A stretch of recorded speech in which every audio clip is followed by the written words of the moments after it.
नमस्कार जी, उत्तर प्रदेश उत्तराखंड देख रहे हैं आप। मैं हूं कुंदन जमैर। इस वक्त की बड़ी खबर से बुलेटिन की शुरुआत करते हैं। बड़ी खबर है, चुनाव नतीजों से जुड़ी हुई। बीजेपी कार्यकर्ताओं को संबोधित कर सकते हैं पीएम मोदी। बीजेपी मुख्यालय में आज उनका कार्यक्रम हो सकता है, क्योंकि हरियाणा में बीजेपी जीतती हुई दिखाई दे रही है। जम्मू कश्मीर में भले ही सरकार न बना पाई बीजेपी, लेकिन जम्मू रीजन में बहुत अच्छा प्रदर्शन बीजेपी ने किया है। हरियाणा और जम्मू कश्मीर चुनाव पर प्रधानमंत्री नरेंद्र मोदी का आज शाम को बीजेपी हेडक्वार्टर में संबोधन हो सकता है। जैसा कि आमतौर पर विधानसभा चुनाव के नतीजे आने के बाद वो कार्यकर्ताओं से जरूर मिलते हैं, खासतौर पर जीत के मौके पर जरूर संबोधित करते हैं। कम से कम यहाँ पर हरियाणा विधानसभा चुनाव में बीजेपी की बार फिर से जीत होने वाली है। इस पर प्रधानमंत्री उन्हें कार्यकर्ताओं को संबोधित कर सकते हैं।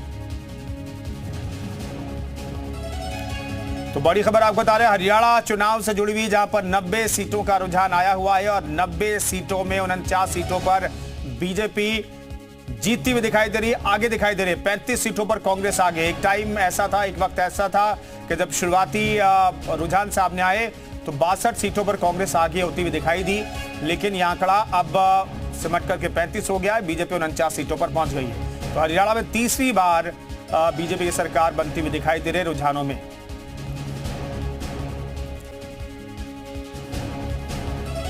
तो हरियाणा को लेकर के जो तमाम अपडेट आ रहा है वो हम आपको दिखा रहे हैं। एक एक सीट के बारे में भी हम आपको बताते हैं। जो वीवीआईपी सीट है उसे लेकर के जो अपडेट है वो भी आइए अब आपको दिखाते हैं। दरअसल कई ऐसे दिग्गज हैं जिनकी किस्मत आज दांव पर लगी हुई है। फिलहाल ये फिगर है, बीजेपी 49, कांग्रेस 35, INLD 2 पर सिमटती हुई दिखाई दे रही। अदर्स के खाते में 4 सीटें जाती हुई दिखाई दे रही है। तो ये 90 सीटों का रुझान सामने आ गया है।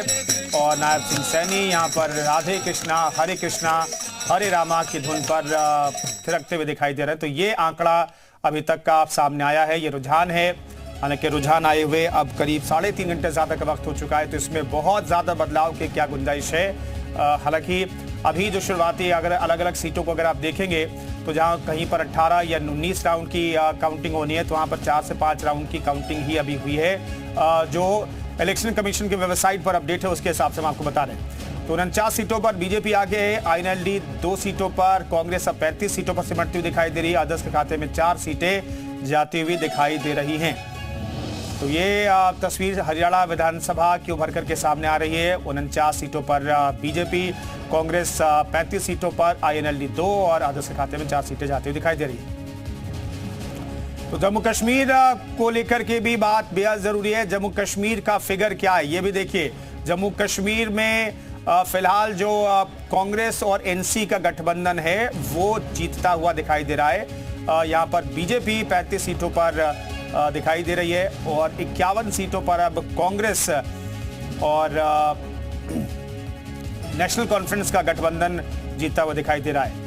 तो ये दरअसल अभी तक के रुझानों के बारे में आपको जानकारी दे रहे हैं। जम्मू कश्मीर में गठबंधन जीता हुआ दिखाई दे रहा है। बीजेपी 25 और कांग्रेस गठबंधन जो है, आप इसे NC गठबंधन की ज़्यादा कहें क्योंकि NC की सीटें, नेशनल कॉन्फ्रेंस सीटें ज़्यादा इसमें, तो बेहतर होगा।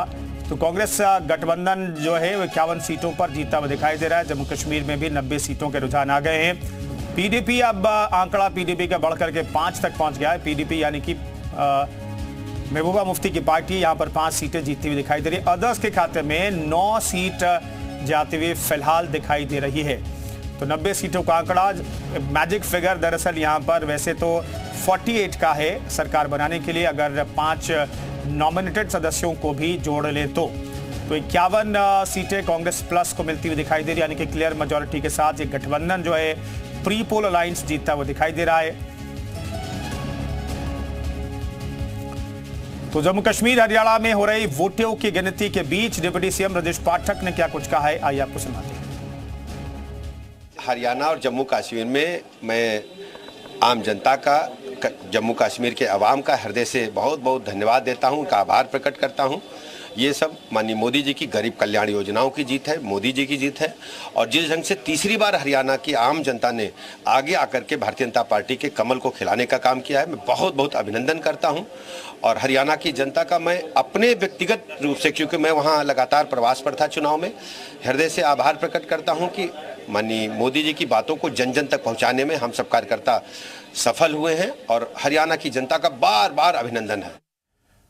और कांग्रेस के कई नेता मुख्यमंत्री पद की रेस में शामिल थे, भूपेंद्र हुड्डा भी उसमें शामिल थे। वो क्या कह रहे हैं, आइए आपको ये भी सुनाते हैं। भूपेंद्र सिंह हुड्डा इस वक्त हमारे साथ है। हुड्डा साहब, क्या माना जाए, जिस तरह से रुझान आ रहे थे अब चीज बदलती नजर आ रही है, आपको लग रहा है क्या होगा? नहीं, कहीं नहीं बदली। कांग्रेस का बहुमत आ रहा है, कांग्रेस की सरकार बनेगी। कांग्रेस की सरकार कितने सीटों से बनेगी? बहुमत से बनेगी। कितनी सीट, मतलब अभी जो जिसका आगे बीजेपी आगे चल रही है?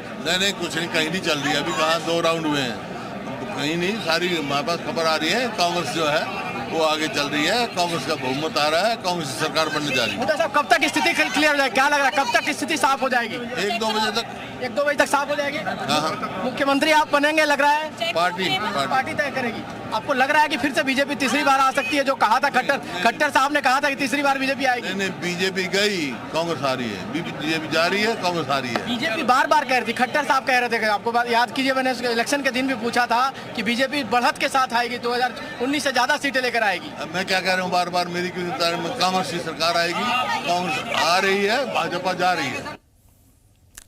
तो कांग्रेस आ रही है, भाजपा जा रही है, ये भूपेंद्र हुड्डा कह रहे हैं। कांग्रेस की वरिष्ठ नेता कुमारी शैलजा ने क्या कुछ कहा, ये भी आपको सुनवाते हैं। कांग्रेस की वरिष्ठ नेता कुमारी शैलजा हमारे साथ हैं, शोभना जी। और शैलजा जी, शुरू में जिस तरह के रुझान आ रहे थे और अब बाजी जो है थोड़ी पलटती हुई दिखाई दे रही है, कैसे देख रहे हैं इस आंकड़ों को, क्योंकि कांग्रेस अब पीछे हो रही है? नहीं, ऐसा नहीं है। देखो, कुछ राउंड्स होते हैं, कुछ वीक पॉइंट्स होते हैं, कुछ एरियाज ऐसे होते हैं, तो इस चीज़ को आप ऐसा मत समझिए। अभी फाइनल वर्डिक्ट होगा और फाइनल वर्डिक्ट में कांग्रेस पार्टी सरकार बनाएगी।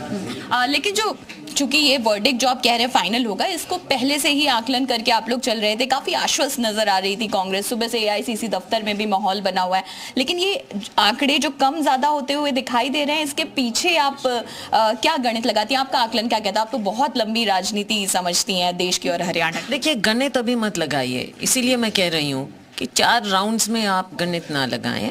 अभी कम से कम 10 राउंड और बचे हैं और आप देखेंगे कि जिस तरह से ये ऊपर नीचे आपको नजर आ रहा है, सेटल होगा और कांग्रेस के फेवर में सेटल होगा और सरकार कांग्रेस ही बनाएगी। एक सवाल मैं जरूर पूछना चाहूंगी, क्योंकि हम काफी समय से आपसे मिल रहे हैं, बातचीत कर रहे हैं। कुमारी शैलजा क्या एक प्रोजेक्टेड चेहरा होती, या जो विवाद था, एक महिला चेहरा, एक स्ट्रॉन्ग लीडर, वो फेस अगर आगे रखते तो ये जो बाजी ऊपर नीचे दिख रही है, ये क्या और ज्यादा वैसा ही रिजल्ट की तरफ आगे बढ़ती जैसा आप कह रही हैं? आई थिंक अभी हमको इस तरह की बातों का ये कोई टाइम भी नहीं है, ये डिस्कशन का भी कोई टाइम नहीं है। अभी हम केवल और केवल सरकार बनाने की ओर चल रहे हैं। अंतिम विजय कांग्रेस की होगी। ये तो पूरे मैनेजमेंट होते हैं, ऊपर नीचे कोई दिक्कत नहीं है। सरकार बनेगी कांग्रेस की, कांग्रेस जीतेंगे। चमक उतर रही लोगों की, 10 साल से 10 साल से कर रहे थे ना, चमक उतर रही है। लोग समझ गए, सुते ही गए। ये लड़ाई पूरी जो राहुल गांधी जी ने कहा था, लड़ाई ये विचारधारा की है, कोई व्यक्तिगत कोई राग देश नहीं। ये बहुत बड़ी बात है कि लड़ाई जो है राजनीति में, लोकतंत्र में होनी भी चाहिए विचारधारा। व्यक्तिगत हमें क्या दुश्मनी किसी से। जो रुझान आ रहे थे कांग्रेस के पक्ष में जा रहे थे, तो अचानक बाजी पलटती हुई नजर आ रही है। भाई साहब, ये बाजी तो पहले ही पलटी हुई थी। मैंने पहले ही बोला था कि क्लियर है, जो मैंने बात कही है कि कांग्रेस की सरकार हरियाणा में नहीं बनेगी। बहुत काम हुए हैं, बहुत काम किए हैं भारतीय जनता पार्टी ने, चाहे किसान हो, चाहे आम जनता हो, गरीब जनता हो, तो एक तरफा रुझान होगा और वही देखना आप। अगर बीजेपी जीतती है तो किसे मुख्यमंत्री के रूप में आप लोग देखना चाह रहे हैं, या कैसे देख रहे हैं? वो तो वोट डिसाइड करेंगे, बीजेपी का शीर्ष नेतृत्व किसको। चुनाव प्रचार के दौरान ही चल रहा था कि बीजेपी में भी अंतर कलह चल रहा है। बीजेपी में ऐसा कुछ नहीं था और जिसको भी टिकट मिली वो अपना आराम से लड़ रहे हैं और चुनाव मुझे लग रहा है कि लगभग बराबर की सीटें आएंगी, जो मैंने बहुत पहले बोला था 40-40 के आसपास की, और सरकार भारतीय जनता पार्टी बनाएगी। तो आप भी अभी आगे चल रहे हैं, आगे आप किस तरह से देखते हैं अपनी जीत को लेकर? मेरा तो आगे पीछे पिछली बार भी मैं 16वें राउंड में जीता था, पर जीत होगी सिरसा की, इसमें कोई दो राय नहीं, और सरकार बनाएंगे। तो चलिए, बीजेपी के जो तमाम प्रत्याशी नेता हैं वो आश्वस्त हैं, उधर कांग्रेस के भी नेता और जो मुख्यमंत्री के फेस कहे जा रहे हैं वो भी आश्वस्त दिखाई दे रहे हैं।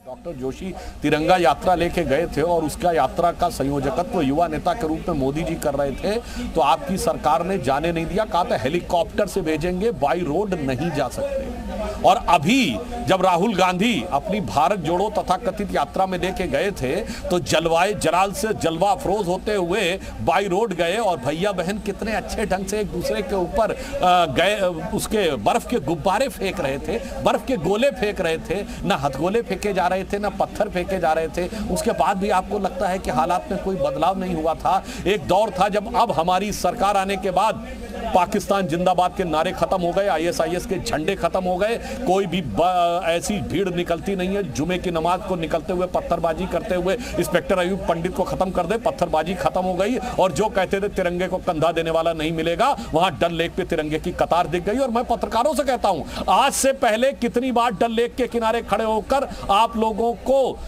पूरे निर्भीकता के साथ अपने पत्रकारिता करने का मौका मिला।